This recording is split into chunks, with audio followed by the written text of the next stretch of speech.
plaintiff, is that correct? Yes, Your Honor. I am. Mr. Barnes, Yes, Your Honor. who's representing you? I don't have a lawyer, Your Honor. If it please the court, I should like to defend myself. Well, that is your privilege, of course. But I must remind you that legal terminology is sometimes confusing to the layman. Oh, it's not our side that's confused. It's that side that's confused, Your Honor. I am merely here to defend my privileges as a citizen. It's not Russia, you know. Just a minute, Mr. Barnes. The procedure in this court is such that it permits the plaintiff to present his case first. He makes the first speech. Thank you, Your Honor. But I don't feel the need for oratory in this case. I think the facts will speak for themselves. Now, if you'll just sit down somewhere, Counselor, I'd like to call my first witness, Mr. Jonathan Flint. So, Mr. Gilson and I, as part of a neighborhood committee, politely explained to the defendant that this Santa Claus and sled and reindeer that he had on his lawn, plus this loudspeaker blasting out jingle bells, was certainly a public nuisance. Why, our neighborhood was in chaos. The streets were jammed with sightseers and automobiles. We couldn't even get into our own driveways, and our children couldn't play in front of their own houses. So, as I said, we explained to the defendant that this display that he created out there was certainly disturbing the peace, to say nothing of destroying property values. Thank you, Mr. Flint. I think that covers it. Cross-examine. That means you're witness, Mr. Barnes? Oh, thank you, Your Honor.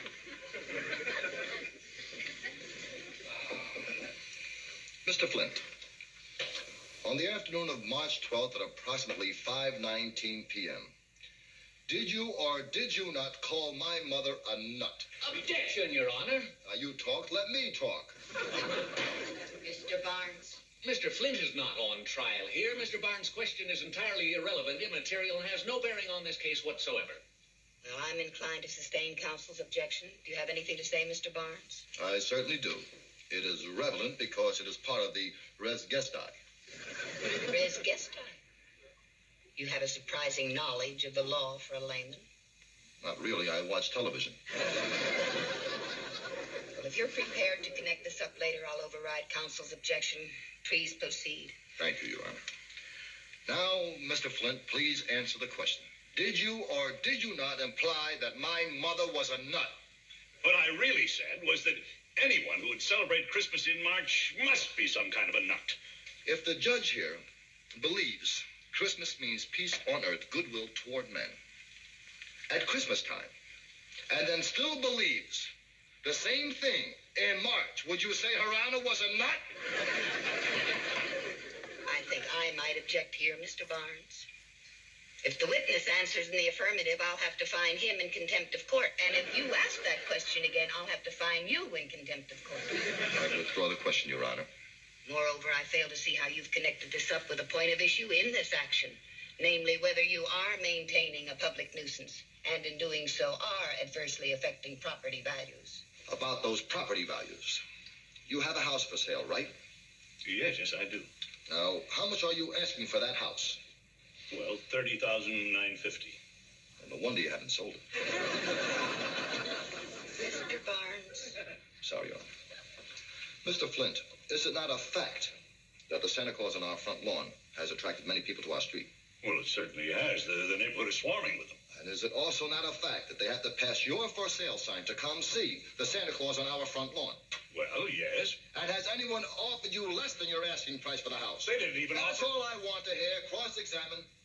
That means you're a witness. No questions. Call your next witness, Mr. Andrews. Your Honor, I'd like to call Mr. Leonard Gilson. My wife was driving home from the market, right in back of a police car. They saw the Santa Claus and stopped so sharp. She banged right in the rear of their car. Police car, yeah. See, then the presence of this strange spectacle on Mr. Barnes' lawn caused your wife to get in trouble with the police. Oh, there was no trouble. The officer admitted that they were wrong. Well, yes, but it did cause your wife to smash into the back of the police car. Well, yes. Then what happened? Well, The front was banged up pretty bad. I was in my garage and I was ready to take it out to be fixed. And all of a sudden, jingle bells. Yeah, jingle bells, jingle all the way. Familiar with the melody. Get along with the story. Well, it came out of his loudspeaker that he had hooked onto the Santa Claus. And it was so loud. It startled me. So I put my car in reverse and went right out through the back of my garage wall. You should see that hole. I asked him to play the jingle bell softer. Then he even made it louder. Hi-fi. Mr. Gilson. Did you have to play it so loud? Mr. Gilson, when you came to my house as a member of the grievance committee, did you come of your own free will? No, he asked me to come. Mr. Gilson, do you like the song Jingle Bells? Yes, but... No more questions, thank you. You're a witness, counsel. Santa Claus, reindeer in a sleigh on your front lawn in March. Jingle bells on hi-fi. Do you have anything to say before I make a decision? Yes, I have, Your Honor. Yes, I have.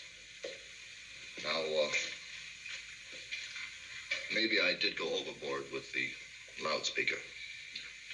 And, I'm sorry about the Gilson's car. I'd be happy to pay the damages.